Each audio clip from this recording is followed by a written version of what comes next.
നീ ഭയങ്കര ലേറ്റ് കേട്ടാ. ഒരു കമ്പൈൻ സ്റ്റഡിക്ക് ആദ്യം വേണ്ടത് പഞ്ച്വാലിറ്റി ആണ്. എടാ ഇത് ശരിയാവൂല കേട്ടാ. കമ്പൈൻ സ്റ്റഡിക്ക് വന്നിട്ട് എന്നും ഉറക്കവും തീറ്റി. എന്നാ നീ നമുക്ക് പഠിപ്പിച്ച എന്തൊരു വർത്താനോടാ അജിനെ പറയുന്ന. കൂടുതൽ കുറച്ചെങ്കിലും പഠിക്കുന്ന നീയല്ലേ അല്ലേ ആശിറേ?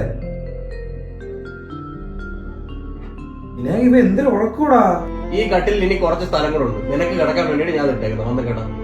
ഇത് ശരിയാവൂല. നമുക്ക് വല്ല ട്യൂഷനും പോയാലാ? കഴിഞ്ഞ ഒരു വർഷമായിട്ട് ഞാൻ ഈ വീട്ടിലെ ട്യൂഷൻ ഉൾക്കൊണ്ടിരിക്കുകയാണ്. അതിന്റെ ഫീസിനാണ് എല്ലാ മാസവും മന്ത് തിന്നുന്നത് നീയൊക്കെ. ഇനി ട്യൂഷൻ ഇനി ജയിക്കണമെങ്കിൽ പഠിക്കുന്ന ആരെങ്കിലും കൊണ്ടുവരണം. നമുക്ക് ആ കിരണ വിളിച്ചാലാ? കിരണിന്റെ അച്ഛന് ഇക്വേഷൻ പറഞ്ഞു കൊടുത്ത ഏറ്റവും വലിയ പഠിപ്പിസ്റ്റാണ് ഈ കിടന്നുറങ്ങുന്നത്. എടാ ഞാനൊരു ഐഡിയ പറയാം. നമ്മൾ നല്ലപോലെ പഠിക്കണമെങ്കിൽ ഞാൻ ശ്രുതിയെ വിളിച്ചോണ്ട് വരാം. എന്നാ പിന്നെ ശ്രുതിയെ കൊണ്ടുവാ. ഞാനും അവളും കൂടെ നിങ്ങളെ പഠിപ്പിച്ചു തരാം. സത്യം ഒരു പെൺ സാന്നിധ്യം വന്നു കഴിഞ്ഞാൽ നമ്മൾ പഠിക്കും. ആരും വേണ്ട. ചെറിയ ചെറിയ തുണ്ട് പേപ്പറായിട്ട് ഞാൻ വെട്ടി ഓരോരുത്തരെ ബെൽറ്റ് തന്നിട്ട് ആ തുണ്ട് പേപ്പർ എവിടെയൊക്കെ ഇരിക്കുന്ന 1, 2, 3 എന്ന് പറഞ്ഞൊരു പേപ്പറിനെ തരും. അത് വെച്ച് എഴുതി ജയിച്ചാൽ മതി. ഒരു പെൺകുട്ടിയും ഇതിന്റെ അകത്ത് കേട്ടണ്ട. അവൾ ഇവിടെ വന്നിട്ട് നിങ്ങൾ എല്ലാവരും കൂടെ ഒരു ട്രയാങ്കിൾ ലവ് സ്റ്റോറി വരണം. അതിന് പിന്നെ ഞാൻ പിന്നെ കുട പിടിക്കാൻ നടക്കണം. ഒന്നും വേണ്ട. ജയിച്ചാ പോരെ, ഞാൻ ചെയ്യും.